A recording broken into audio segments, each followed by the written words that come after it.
A couple of things I'd like to mention is, Coach Bobby Bowden's passing is something that really saddens all of college football.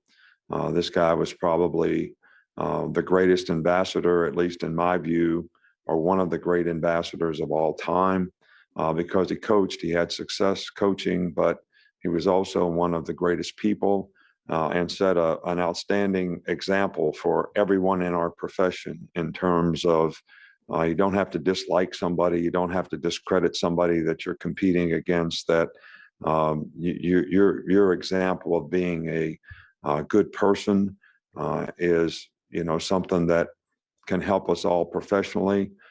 He wasn't always just about him. He was always about helping other people. And our thoughts and prayers go out to his family and friends.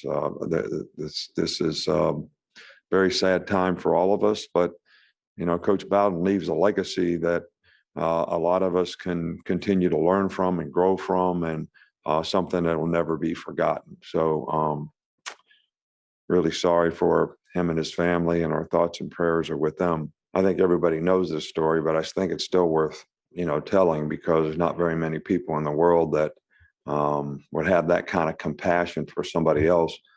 When Coach Bowden was an assistant coach at West Virginia University, and I think Jim Carlin was the head coach, he kind of recruited the area that I grew up in West Virginia, which was pretty rural. And, I think we had 3 players from my era that played at West Virginia University that were really good players and all ended up making All-American. That Coach Bowden recruited, that my dad actually coached in Pop Warner.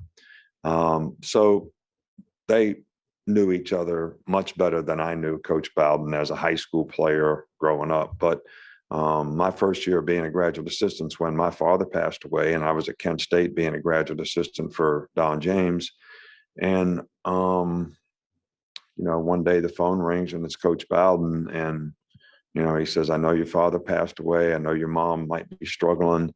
If you feel like you need to come closer to home," because Morgantown was like 25 miles from where I grew up, I have a job for you here if you need to do that. So I was like, wow, this guy's the head coach at West Virginia University, and he has that much compassion for my family and our situation and our circumstance and my mother. Not very many people would do something like that. So, but I think that was a reflection of what kind of person he was.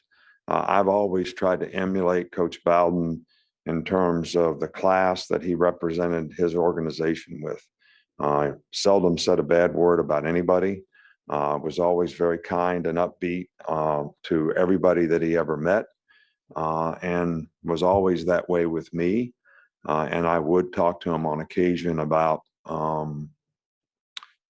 things that I had questioned about professionally. And there's probably not many in this profession that I have more respect for than Coach Bowden, not only as a coach, not only what he sort of accomplished on the field, but the kind of person he was, the kind of character he had, and the class that he sort of exemplified as a college football coach.